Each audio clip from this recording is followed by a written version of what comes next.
Hello, my dear students. How are you? Fine. Good. Today start a new topic, principle of superpositions. But on the previous lecture already discussed about Coulomb's law and Coulomb's law in vector forms. Students हम पिछले terms में Coulomb's law के बारे में discuss किए थे, थोड़ा आपको उसी याद दिला देते हैं। आपको कूलम्ब्स लॉ के बारे में बताया गया था, अगर दो चार्जेस अगर कुछ फिक्स डिस्टेंस पर चाहे आर डिस्टेंस पर रखे गए तो उनके दो चार्जेस के बीच कितना फोर्स ऑफ अट्रैक्शन और कितना फोर्स ऑफ रिपल्सन लग रहा है, इसके बारे में हम लोगों ने पिछले लेक्चर में डिस्कस किया था। तो उन्होंने एक फार्मूला दिया था, मैं आपको बता देता हूँ। दो फार्मूला दिया था, F equal to 1/4 pi epsilon not Q1 Q2 upon R square. ये कुछ फार्मूला दिया था।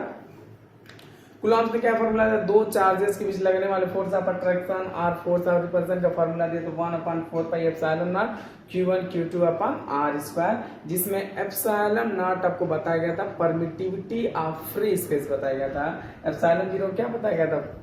Permittivity of free space. ये जो कांस्टेंट है, ये कांस्टेंट आप याद रखे रहेगा, जिसकी वैल्यू भी आप लोग पिछले टर्म बताया गया था। ऐसे ही मैग्नेटिज्म में भी एक कांस्टेंट आएगा म्यू नॉट, उसको पढ़ेंगे। इसको एप्सिलॉन 0 पढ़ेंगे, चाहे एप्सिलॉन नॉट पढ़ेंगे, उसको म्यू नॉट पढ़ेंगे। तो आपको एक चीज आज बता देते हैं, नोट कर लीजिएगा। यानी इन दोनों कांस्टेंट के हेल्प से, यानी C इक्वल टू एक फार्मूला दिया गया था 1/√μ नॉट और एप्सिलॉन नॉट एक फार्मूला होता है। ये एप्सिलॉन नॉट का परमिटिविटी ऑफ फ्री स्पेस, इसका यूज कहाँ हुआ था? इलेक्ट्रोस्टैटिक्स में। और एक म्यू नॉट आएगा जो नेक्स्ट चैप्टर में आएगा, नेक्स्ट पार्ट में मैग्नेटिज्म में आएगा, जिसको बोलेंगे permeability of free space. Permittivity of free space, mu naught को क्या बोलेंगे? परमेबिलिटी ऑफ फ्री स्पेस बोलेंगे। इन दोनों को जब वैल्यू पुट करते हैं तो सीधे वैल्यू आता है 3 × 10⁸ मीटर पर सेकेंड। समझ में आया? यानी स्पीड ऑफ लाइट का जो स्पीड आया था वो किस फार्मूले से आया था? C equal to 1/√μ nought upon epsilon nought. ये सब बहुत ही बड़ी चीजें हैं, ये बहुत आगे टर्म्स में आपको पढ़ाया जाएगा। C equal to 1/√μ nought epsilon nought की जो वैल्यू पुट करके सॉल्व करते हैं तो सीधे एग्जैक्ट वैल्यू आता है 3 × 10⁸ मीटर पर सेकेंड, जो आपके स्पीड ऑफ लाइट के बराबर है। समझ में आया? इस पे हमको डिस्कस नहीं करना, हमको डिस्कस करना है प्रिंसिपल ऑफ सुपरपोजिशंस की बात करते हैं। ठीक, अब देखिए हम लोगों ने प्रीवियस लेक्चर में ये पढ़ा था कि अगर दो चार्जेस हैं, एक Q1 है और एक Q2, तो इन दोनों चार्जेस के बीच कितना फोर्स ऑफ अट्रैक्शन और कितना फोर्स ऑफ रिपल्सन लग रहा है, तो इसका फार्मूला दिया गया था F equal to 1/4 pi epsilon not Q1 Q2 upon R square, एक फार्मूला दिया गया था। समझ में आया?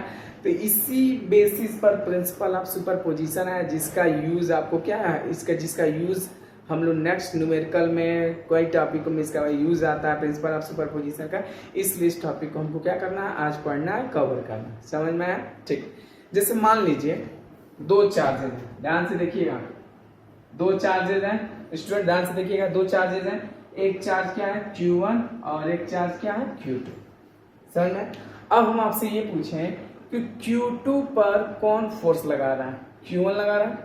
और Q1 पर कौन फोर्स लगा रहा है? Q2 लगा रहा है। ठीक, तो हम ये कह रहे हैं कि Q1 पर Q2 द्वारा कितना फोर्स लग रहा है, इसको हमको फाइंड आउट करना है। Q1 पर Q2 को द्वारा कितना फोर्स लग रहा है, ये हमको निकालना था। यहाँ क्या हो जाएगा? F कितना फोर्स लग रहा है? F12 vector force 12। Force F12 का मतलब ये होता है कि force on 1 due to 2 equal to कितना फोर्स लग रहा है?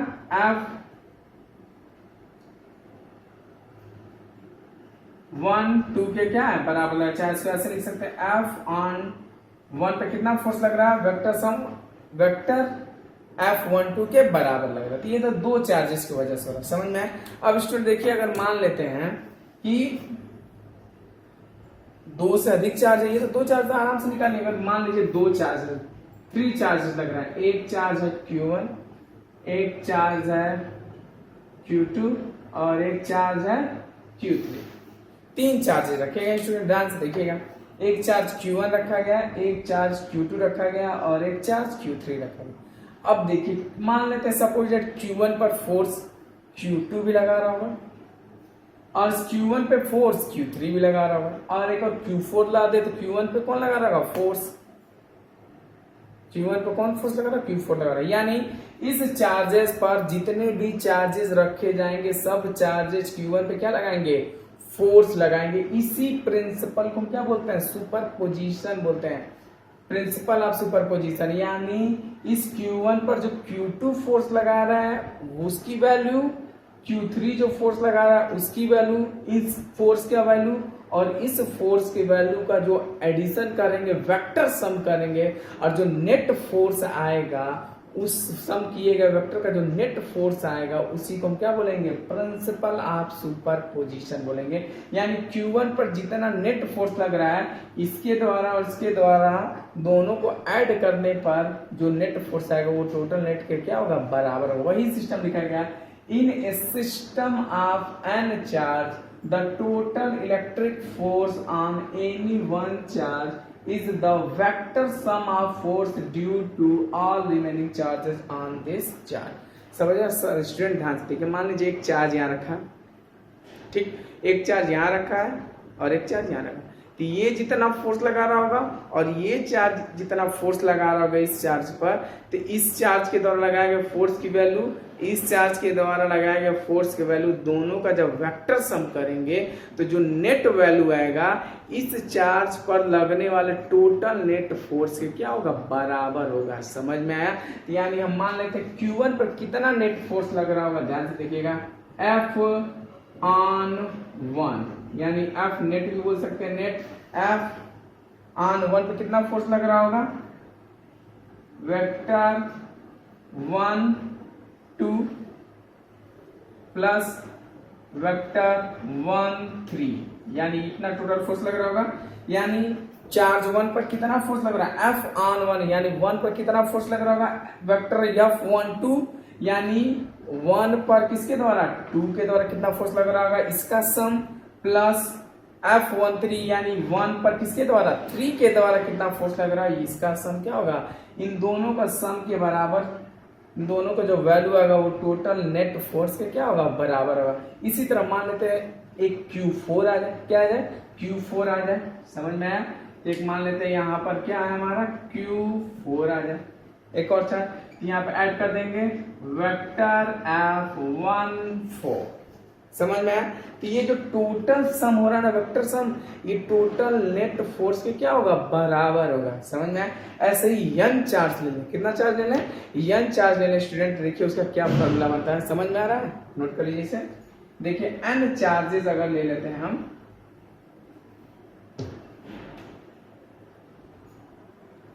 Q1 Q2 Q3 Q4, ये कितना हो गया Q1 चार्ज है।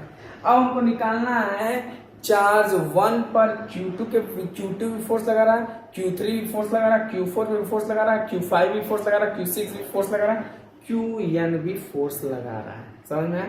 तो इस पर नेट फोर्स कितना होगा इन सभी फोर्सेज का वेक्टर सम के बराबर होगा। यानी ध्यान से देखिएगा F ऑन 1 इक्वल टू क्या हो जाएगा F12 plus F13 plus F14 plus F15 plus dot dot dot Fn minus 1, समझ में। इतना टोटल फोर्सेस कहाँ लग रहेंगे इस 1 चार्जेस पर लग रहेंगे, समझ में आया। यानी किसी सर्टेन रीजन में अगर 2 से अधिक चार्जेज हो, यदि किसी सर्टेन रीजन में 2 से अधिक चार्ज लग रहे हो तो एक चार्ज पर उन सभी चार्जेस के द्वारा जो फोर्स लग रहा होगा उनका वेक्टर सम किसी एक चार्ज पे लगने वाले फोर्स के वेक्टर सम के क्या होगा बराबर होगा, समझ में आया।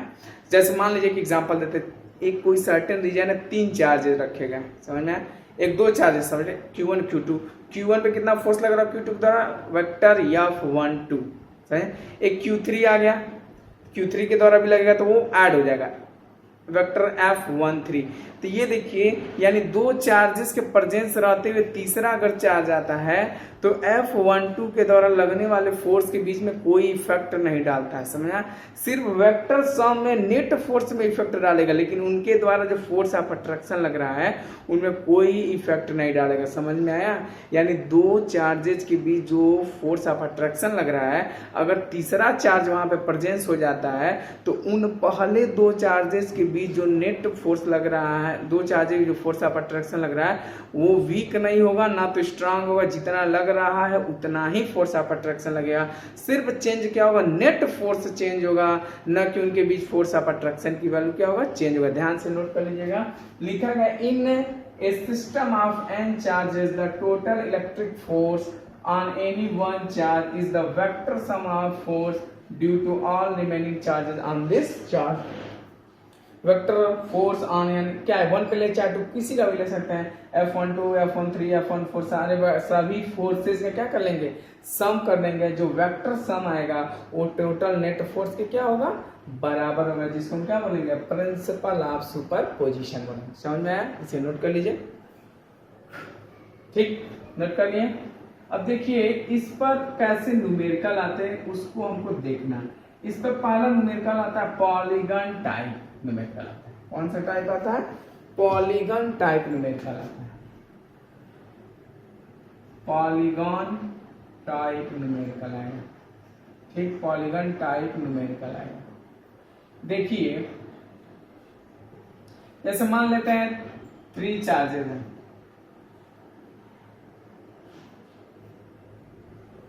Q1 Q2 Q3, 3 चार्जेस हैं जो इक्विलेटरल ट्राइंगल है। क्या है, इक्विलेटरल ट्राइंगल है जिनका साइड ए ए ए, एक इक्विलेटरल ट्राइंगल है जिनका साइड क्या है, ए ए ए। तीनों के वर्टिसेस पर एक चार्ज Q1 Q2 Q3, तीनों कौन से चार्जेस है, प्लस चार्ज, ठीक। अब हमको नेट फोर्स निकालना है, जैसे इसका नामकरण कर देते हैं ए बी सी। हमको नेट फोर्स निकालना है, net force on F C. कहां निकालना है, net force on F C. इस सी पर हमको नेट फोर्स निकालना है। तो देखिए एफ सी पर कितना नेट फोर्स लग रहा है, ध्यान से पहले फिगर को देखिएगा। एक पॉलीगॉन है, पॉलीगॉन का एक पॉलीगॉन है जो ट्राइंगल है, जो ए बी सी, ठीक। देखिए वर्टिसेज ए पर क्या है Q1, वर्टिसेज Q2 पर क्या है B, वर्टिसेज C पर Q3 चार्ज है। तीनों का चार्जेस क्या सेम है। अब ध्यान से देखिए एक ट्राइंगल है, तीनों वर्टिसेज पर चार्जेस रखे गए Q1 Q2 Q3।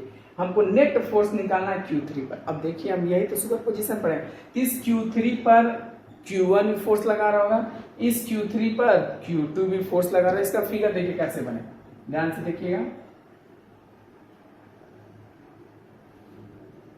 Plus Q1 plus Q2 plus Q3।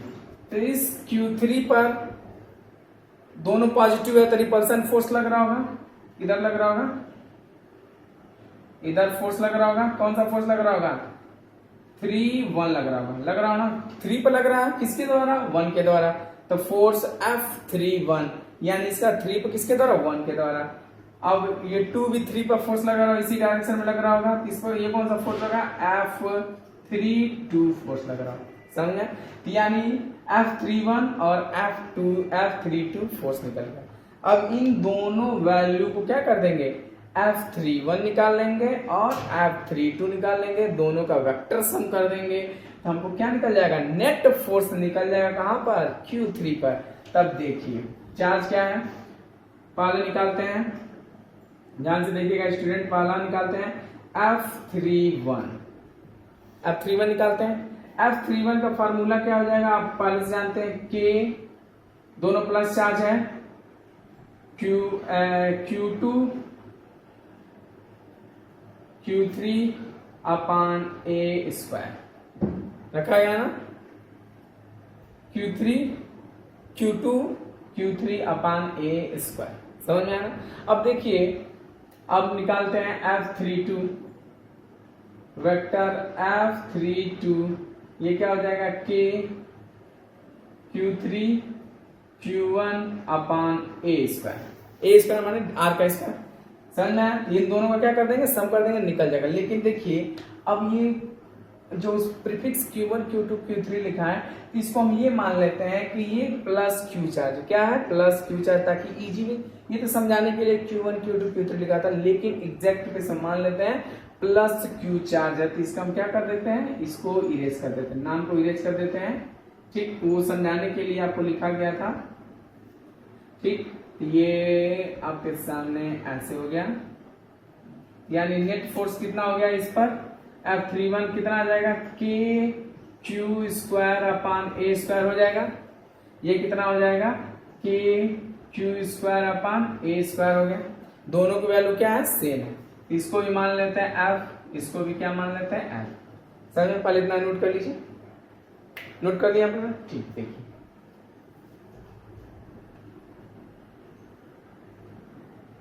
यानी देखिए आपको एग्जैक्ट कैसे बना था फिगर, ध्यान से देखिए। एक फोर्स इधर लगा था और एक फोर्स इधर लगा था, समझ में आया था ना? तो देखिए इस पे जो फोर्स लगा था F31 कितना लगा था, के क्यू स्क्वायर अपान ए स्क्वायर, इसको हमने क्या मान लिया था, F मान लिया था। F32 कितना आया था स्टूडेंट, के क्यू स्क्वायर अपान ए स्क्वायर, इसको भी हमने क्या मान लिया, F मान लिया था। अब देखिए ये मान लेते हैं ए बी सी मान लेते हैं, समझ में? इस पे कौन सा चार्ज था, प्लस क्यू, इस पे प्लस क्यू था, इस पे प्लस क्यू था। अब देखिए अब जब दो फोर्सेज लग गए हैं, ठीक, तब इसका हमको नेट फोर्स निकालना, तो इसका नेट फोर्स कहां है, जब दो फोर्सेज इक्वल फोर्स होते हैं तो नेट फोर्स कहां से पास करता है, बी से पास करता है। आप स्टेट में आपको पढ़ाया गया होगा, जब दो फोर्सेज इक्वल हो तो इनका रिजल्टेंट फोर्स कहां से पास करता है, बीच से पास करता है। यानी इसका फार्मूला आप जानते होंगे, एफ नेट इक्वल टू क्या हो जाएगा, under root F square plus F square plus 2 cos theta. अब इक्विलेटरल है तो कितना एंगल बनेगा, 60 डिग्री, तो यहाँ पे कितना बनेगा, 60 डिग्री। तो under root F square plus 2 square cos 60 की वैल्यू कितना होता है, 1/2, 2 से 2 क्या हो जाएगा, कैंसिल हो जाएगा, तो 3 अब ये कितना हो जाएगा, एफ स्क्वायर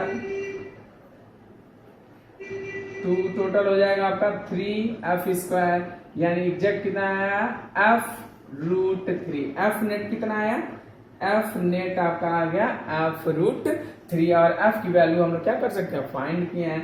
यानी पॉइंट सी पर टोटल F0 कितना फोर्स है, एफ कितना है, के क्यू स्क्वायर अपान ए स्क्वायर √3, यानी हमारा आंसर कितना आया, के क्यू स्क्वायर अपान √3 अपान ए स्क्वायर। ये हमारा क्या होगा, नेट फोर्स आ गया। फिर आपको ध्यान से सुनिएगा, अगर इसी तरह स्क्वायर आएगा, ट्राइंगल आएगा, चाहे रेक्टेंगल आएगा, तो उस पर हमको क्या करना होगा, रिजल्टेंट फोर्स निकालना होगा, उन सबको क्या कर देंगे, ऐड कर देंगे। जैसे यहाँ सी पर निकालना था तो ए बी पे फोर्स लगाया, बी से फोर्स लगाया, दोनों फोर्स ऐसे निकले, दोनों के बीच कितना एंगल बन रहा है, 60 डिग्री बन रहा है। तो पहले ये फोर्स निकाला, फिर ये फोर्स निकाला, इन दोनों के बीच का जो रिजल्टेंट पास किया बीच से, R = आपको फार्मूला होता है R = √a² + b² + 2ab cos theta.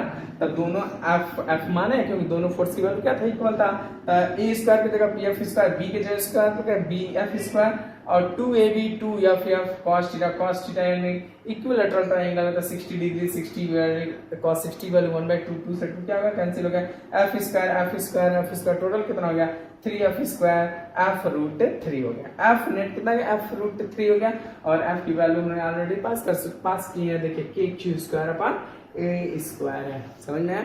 यानी देखिए एग्जैक्ट हम लोगों ने आज पढ़ा प्रिंसिपल ऑफ सुपरपोजिशन, यानी बहुत सारे चार्जेस रखे गए हैं, तो उनमें एक चार्जेस पर हमको नेट फोर्स निकालना हो तो कैसे निकालेंगे, उन एक चार्ज पर सभी चार्जेस का वेक्टर सम, सभी चार्जेस के द्वारा जो फोर्स लग रहा है उन सभी चार्जेस का वेक्टर सम कर देंगे तो जो टोटल वेक्टर सम आएगा वो टोटल नेट फोर्स के क्या होगा, बराबर होगा। यही हम क्या पढ़े आज, प्रिंसिपल ऑफ सुपरपोजिशन। इसी तरह पॉलीगॉन टाइप न्यूमेरिकल पे क्या करेंगे आप, सॉल्व करेंगे। समझ में?